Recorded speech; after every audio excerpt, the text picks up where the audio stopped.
No eestlased on motomaailmas teinud läbi ajaloo ikkagi väga suuri tegusid ja nüüd siis üritavad mehed korrata taas ühte suurt tegu, mis eestlased kunagi teinud on ja 1936. aastal sõideti Berliini olümpiamängude auks Berliini selline tähesõit, mis ka võideti ja nüüd see seltskond läheb ja proovib uuesti selle järele teha.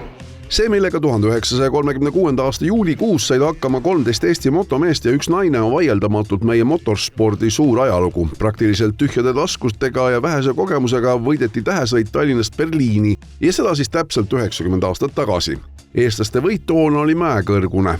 Nüüd täna läks Estonia teatri eest teele unik motoseltskond, kes üritab seda saavutust korrata. Tõsi, mitte võisteldes. Ei, praegu oleme ainult meie üksi. Meil on küll Berliinis ootamas 6 sakslast, kes on siis meie sõprusklubist sealt ja siis nemad on natuke seal ette valmistanud ja ka Saksa suursaadik võtab meid vastu. Aga ikkagi siit kuni Berliinini lähme ainult eestlastega ja üritame ilusti 5 päevaga kohale jõuda. 5 päevaga, kus juures rattad on ikkagi tõsised unikumid. Päris 1936. aastast aga masinat ei ole. Kõige vanem on vist 37, mis läheb omal sõidul kaasa.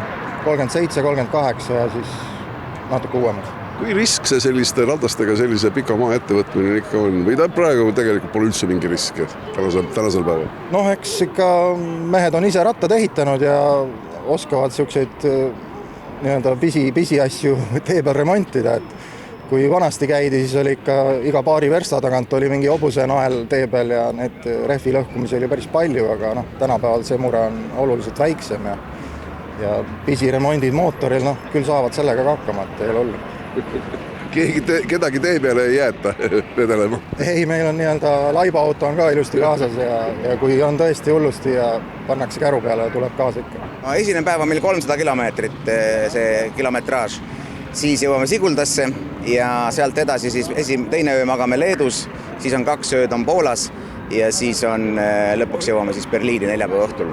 No siin on selge, et need kõik motorrattad ei pruugi alati vastu pidada seda teekonda, et on sellega ka arvestatud?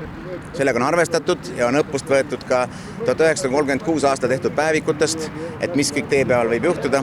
Seega kannatust läheb vaja ja mehed on selleks valmis. Nagu mainitud, oli toona tähesõidu meeskonnas 13 meest ja üks naine, Agnessa Kook-Männi. Täna selle teele saatmisüritusele vuras kohale proua Ilme ja seda vana rolleriga.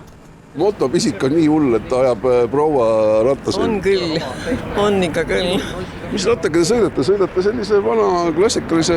Banooni või selle mitte Banooni, verkareiga.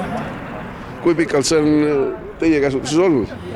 Ta on nüüd olnud, et ma sain 50, kui abikaasa tegi mul selle sünnipäeva kingiks. Ja nüüd, kui saladus ei ole, te olete 80? Veel ei ole. Kui palju puudu? 2 kuud on puudu. 2 kuud on puudu. Palju õnne ette juba. Tänan. Kui tihti te sellega sõidate?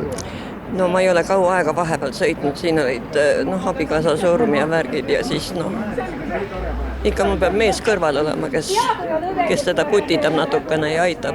Proua Ilme tegi väikese Tallinna tuuriseltskonnaga kaasa, päris Saksamaale ta minema ei hakanud. Igal juhul siit veel tagantjärele nael kummi kõigile, mis muud?